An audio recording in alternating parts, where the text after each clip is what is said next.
So solids of revolution are what you get when you take a given curve like this, f, and you turn them or rotate the plane around the x-axis. Okay, so if you have this, imagine you have a sheet of paper or any kind of material that's given by this form, right?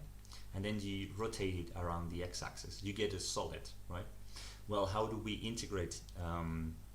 What do we get the volume of that solid? Well, it's obvious to see that if we want to integrate, right, along this axis, right, the x-axis, we have again the integral between a and b. That's the volume of the area of a given section at the point u, right? But what's the area of this?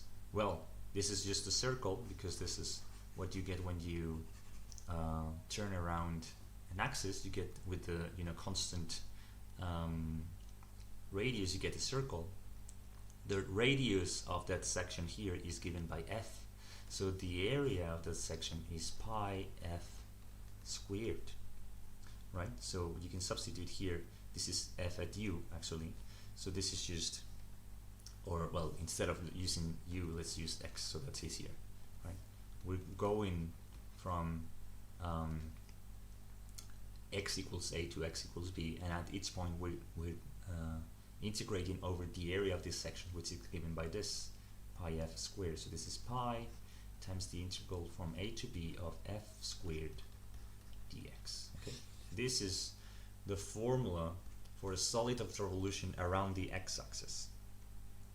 Okay, so for instance, we can use we have a sphere, right, of radius a, right? So this is minus a and this is a, and we can use as a solid of revolution. The curve here is going to be the square root. What's the area of this? Sorry, the formula for this curve is, we know it's given by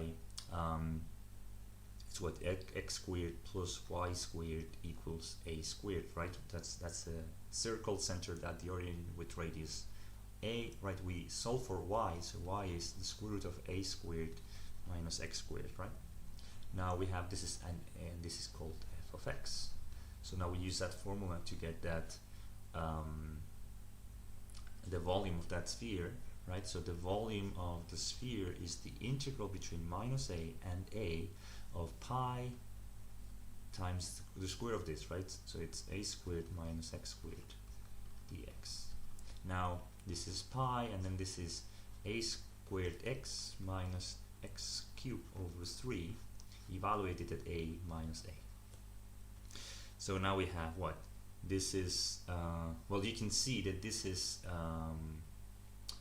these two are odd functions, so if you subtract this function evaluated at a minus this function evaluated at minus a, you're going to get 2 times this function evaluated at a, right? You can do it if you don't believe me.